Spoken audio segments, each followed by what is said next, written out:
ang makapagtaguyod doon sa mga programa ni Tatay Digong, pinaka the best persons, yung mga anak niya. Marami pong kumuha, kinote po kayo sa inyo pong post kahapon na tandem na Sara Baste Mm. 2028 for sure, na alaan mo na maraming mga humugot doon. Ito ba ay personal na opinion or kagustuhan, or may ano ba dito ang PDP Laban, kasi kayo rin po ay No. kabilang sa PDP Laban. Ano po yung dahilan din, attorney, bakit Sara Baste ang inyo pong na-post doon na umani rin po ng reaction mula sa public? Una po, klaruhin ko talaga, personal ko lang po yun na opinion. Okay? Wala pong kinalaman ang PDP laban yan. Wala pong kinalaman yung ibang tao man, no? Nirerespeto ko po si Senator Rodante Marcoleta, no? Nirerespeto ko po si Senator Cayetano. Nirerespeto ko na grabe yung aking brother in faith, si Senator Robin Padilla. Nirerespeto ko ang number one senator, si Senator Bongo at iba pang vice presidentials.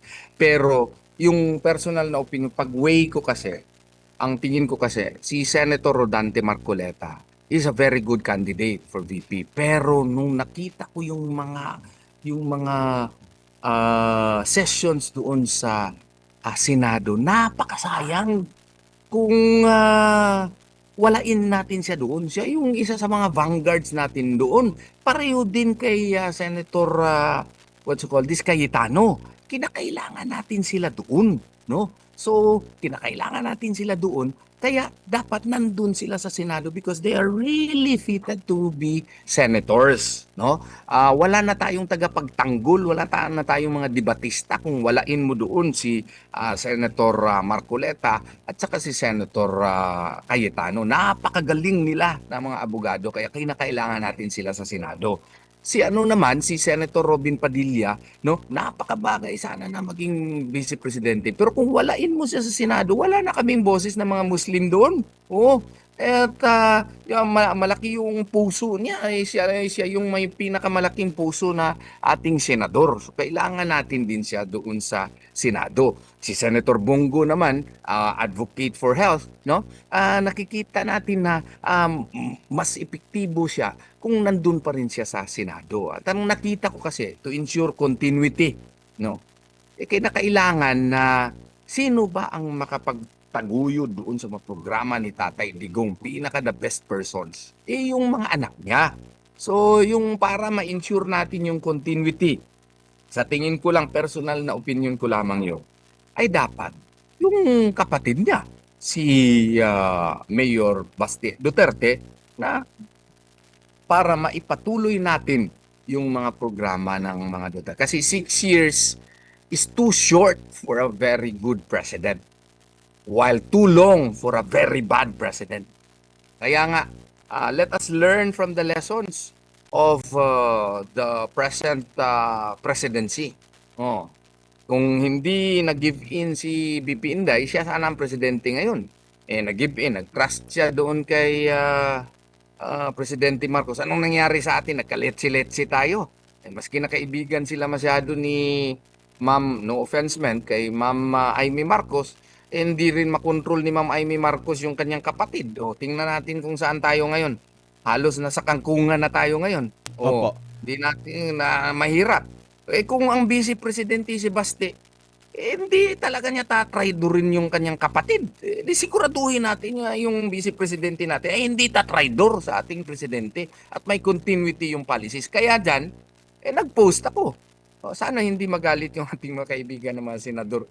Opinion ko lamang po yun. Pwede po ako magkamali. Opo, attorney, ang common na critic din yan, possible, is yung kagaya ng kanilang pag-question sa kakayanan ni dating Pangulong Rodrigo Duterte. At syempre, alam mo naman, na sasabihin nila, galing lang yan sa LGU, lokal na pamahalaan. Anong kakayanan yan na maging presidente? Hindi yan naging national figure. Kasi sa mahabang panahon po, attorney, yung mga nagiging presidente po natin, nagiging, kumbaga, ang ano nila is national figure talaga sila, sa mga national agency or naging mga senador, pero na-break lang yan yata sa panahon ni former President Rodrigo Duterte, na though siya ay galing sa lokal, no, sa isang lokal na pamahalaan sa Mindanao, sumikat naman siya at naging national figure din. Nakilala din siya dahil sa style ng pamumuno. Ano po yung magiging ano nyo po dyan? Tingin nyo po Well, na bakit karapat dapat silang itong dalawa, Vice President Sara and si Mayor Baste? Well, insofar as Vice President Sara Duterte, I think there is no issue anymore about her competence, no? Kasi nakadaan siya mayor for a long time, no? As what's you call this, as a local chief executive of Davao City, and she has proven herself as an excellent local official. And she has already trained herself also for a national office, being a vice president, no?